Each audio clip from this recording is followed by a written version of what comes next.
Student, आइए इस video में हम डिफरेंट कोनिक सेक्शन कर्व्स कैसे जनरेट होते हैं, उनकी ट्रेसिंग क्या होती है ये देखेंगे। जैसे कि हम जानते हैं कि जब कोई डबल कोन को एक प्लेन आके इंटरसेक्ट करता है तो डिफरेंट हमारे पार्ट्स ऑफ कोन जनरेट होते हैं, डिफरेंट कर्व्स जनरेट होते हैं, जिसमें हम सबसे फर्स्ट यहाँ पे ट्रेसिंग देखेंगे सर्किल की, देन हम ट्रेसिंग देखेंगे इलिप्स की, फिर हम ट्रेसिंग देखेंगे पैराबोला की, हम ट्रेसिंग देखेंगे हाइपरबोला की। फर्स्ट कोनिक सेक्शन कर्व की ट्रेसिंग हम देखेंगे सर्किल की। सर्किल की लोकस के डेफिनेशन के according circle is the set of all points in a plane that are equidistance from a fixed point in a plane. तो O को हम फिक्स्ड पॉइंट ले एंड P को मूविंग पॉइंट ले and O से P की distance अगर always fixed होगी तो हमारा जो कर्व जनरेट होता है P पॉइंट अगर मूव करते हुए जो कर्व जनरेट करेगा it is a form of circle. Hence P यहाँ पे हमारा एक मूविंग पॉइंट है, O हमारा फिक्स पॉइंट है, O से P की डिस्टेंस ऑलवेज कांस्टेंट है। तो जो हमारा कर्व जनरेट हो रहा है P यानी सेट ऑफ ऑल पॉइंट्स जो हमारे हो रहे हैं it is a form of circle. आइए अब हम इलिप्स की ट्रेसिंग को समझते हैं। जैसे कि डेफिनेशन ऑफ द इलिप्स में कहता है an ellipse is the set of all points in a plane the sum of whose distances from two fixed point in a plane is constant. तो ये हमारे जो टू फिक्स्ड पॉइंट्स कहलाते हैं, it is called the focus of the ellipse. और P हमारे जो है मूविंग पॉइंट्स है, ये मूविंग पॉइंट्स जो डिफरेंट पोजीशन लेते हुए इलिप्स कर्व को ट्रेस करते हैं। जैसे कि आप इस एनिमेशन में देख रहे हैं कि यहाँ पे इनका जो distance of the P from F1 and F2 constant होता है। There are two types of the ellipse, first is the horizontal ellipse and second is the vertical ellipse। horizontal ellipse में हमारी A is greater than आपका B होगा और यहाँ पे जो होगा हमारे जो मेजर एक्सिस जो होगी along the y axis होगी और माइनर एक्सिस जो होगी हमारा along the x axis होगी। But in the horizontal ellipse major axis आपकी x axis के along होगी और माइनर एक्सिस आपकी y axis के along होगी। जैसे कि आप देख रहे हैं एनिमेशन में P पॉइंट जो है हमारा इस प्रकार मूव कर रहा है कि उसका जो distance from the two fixed point focus number 1 and focus number 2 से दोनों ही पॉइंट से उसका डिस्टेंस हमारा क्या है, कांस्टेंट है।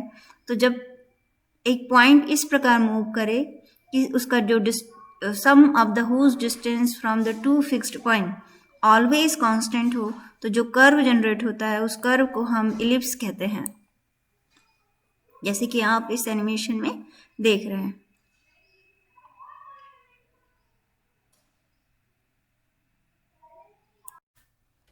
अब हम पैराबोला की ट्रेसिंग को समझते हैं। According to the definition of the parabola, a parabola is the set of all points in a plane that are equidistance from a fixed line and a fixed point. जैसे कि आप इस image में देख रहे हैं कि जो हमारी फिक्स्ड पॉइंट है उसे हम फोकस कहते हैं और जो फिक्स्ड लाइन है उसे हम डायरेक्टरीज कहते हैं। और ये हमारे P1 और P2 और P3 ये हमारे मूविंग पॉइंट के डिफरेंट पोजीशन है कि P1 का जो डिस्टेंस है फ्रॉम द फोकस और जो लाइन से जो डिस्टेंस है परपेंडिकुलर डिस्टेंस वो ऑलवेज यदि इक्वल होगा तो जो हमारा कर्व जनरेट होता है this is called the parabola. जैसे कि आप इस एनिमेशन में भी अगर देखेंगे तो सबसे फर्स्ट ये हमारी एक्सिस ऑफ द पैराबोला है, ये fixed point it is called the focus of the parabola and this line is called the directories of the parabola और पॉइंट P जो है हमारा मूविंग पॉइंट है। अब हम एनिमेशन में देखें कि जो distance of the point P है from the focus and from the directories वो ऑलवेज सेम है। पॉइंट P अगर मूव करते करते perpendicular distance from the directories and perpendicular and the distance from the focus यदि हमारा सेम है तो जो पॉइंट P है वो मूव करते करते जो कर्व जनरेट करेगा वो always it is a form of parabola.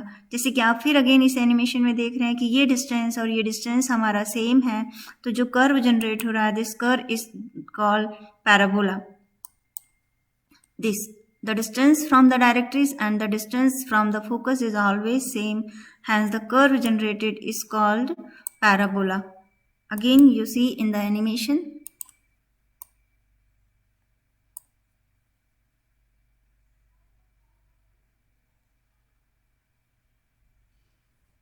Hence parabola is the set of all points. जो हमारा point P है वो move करते करते in a plane that are equidistant from a fixed line and a fixed point in a plane.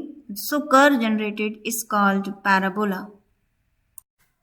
There are 4 standard form of the parabola. तो ये हमारा first standard form of the parabola है.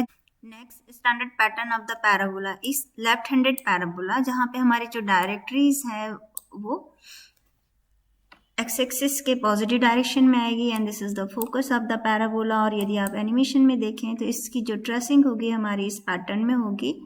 जो हमारा ये जो हमारा कहलाता है वर्टेक्स कहलाता है. This is the moving point. और यहाँ से अगर हम देखें तो मूविंग पॉइंट पी का जो डिस्टेंस है from the directories and from the focus always हमारा क्या है, सेम है. यदि आप इस एनिमेशन में देखें तो again it is 3.1. This is the 3.1.